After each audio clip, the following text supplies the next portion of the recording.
تو مجمع ہے اجماع ثبوتی یہ ہے کسی ایک زمانے پہ کچھ مفتی اپنی رائے کیا صاحبو معاملہ یہ ہے کہ ہم جس دنیا میں جی رہے ہیں اس کے اندر ہمیں یہ نہیں بولنا چاہیے اسلام دنیا کا پہلا اور آخری مذہب ہے جو کہ عورت اور مرد کے بیچ میں تفریق روا نہیں رکھتا ہے، اور قرآن کریم میں اللہ نے جہاں مردوں کے اوصاف بیان کیے ہیں وہیں برابر سے ساتھ ساتھ عورتوں کے بھی وہی سے اوصاف بیان کیے ہیں، مومنین و مومنات، مسلمین و مسلمات، اور اسی طرح پورا جب قرآن کی وہ پڑھتے چلے جائیے آپ کو مل جائے گا۔ میں ایک بات اور کہہ دیتا ہوں آپ سے، اور وہ یہ پردے کا سوال ہمارے یہاں بہت آتا ہے۔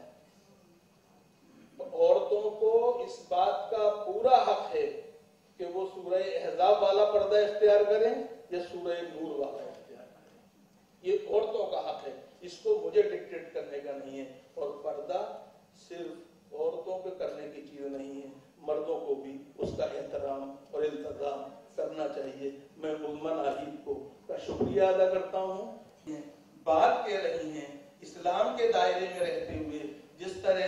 سوال زندہ قوم کے زندہ سوالوں کو اٹھا رہی ہیں، وہ ضروری تھا کہ یہی کام انہی کے ذمہ ہو، کیونکہ یہ جس گھرانے کی یادگار ہے وہ گھرانہ جو ہے مولانا محمد قاسم نانوتوی کا گھرانہ ہے، جو حجت الاسلام تھے، جو مولانا مہیلاؤں کو سینٹر میں رکھ کے یہ کاریکرم کیا گیا ہے۔ کیا کہنا چاہیں گے اوور آل پورے کاریکرم کے بارے میں؟ جی، پہلی بات یہ ہے کہ مجھے بڑی خوشی ہو رہی ہے کہ بمبئی جیسے شہر میں اس موضوع پر پروگرام ہو، اور مجھے امید ہے کہ یہاں جو پیغام دیا جائے گا وہ اس کی انشاءاللہ بازگشت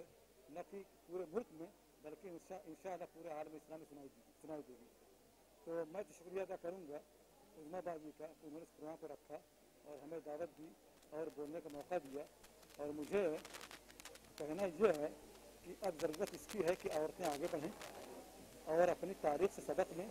اور جس طرح گزشتہ خواتین علم کے ہر میدان میں پیش تھیں بلکہ عمل کے ہر میدان میں پیش تھیں، اور انہوں نے مردوں سے سیکھنے میں کوئی جھک نہیں کی اور مردوں کو پڑھانے میں بھی کوئی جھک نہیں کی، اور مردوں کے ساتھ مباحثے کرتی تھیں، مناظرے کرتی تھیں، گفتگو کرتی تھیں، اور کبھی کبھی مردوں کو ان کی رائےوں سے مردوں کے سامنے ان کی رائے کی کمزوری واضح کرتی تھی۔ وہ دور دوبارہ آنا چاہیے، اس کے لیے عورتیں آگے بڑھیں، اور دوسری یہ ہے کہ مردوں کو ان کا ساتھ دینا چاہیے۔ قرآن کریم میں آتا ہے کہ قیامت کے روز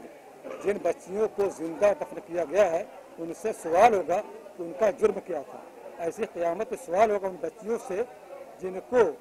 لوگوں نے تعلیم حاصل کرنے سے روکا ہے، پر قیامت میں سوال ہوگا کہ یہ بچیاں جو خدیجہ بن سکتی تھی، جو فاطمہ بن سکتی تھی، جو مریم بن سکتی تھی، وہ کون لوگ ان کا جرم کیا تھا کہ مردوں نے ان کو علم حاصل کرنے سے روکا ہے۔ یہ سوال ہونے والا تھا۔ آج ضرورت ہے کہ مرد آگے بڑھیں اور عورتوں کو سارے مواقع دیں جو مواقع خدا اور رسول نے کوئی بھیک نہیں ہے، عورتیں بھیک نہیں مانگ رہی، عورتوں کے وہ بنیادی حقوق ہیں جو قرآن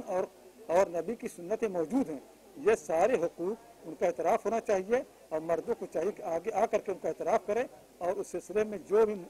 معاونت ہو اور جو بھی مدد ہو پیش کریں۔ تو میری گزارش یہی ہے کہ مرد عورت دونوں مل کر کے آگے بڑھیں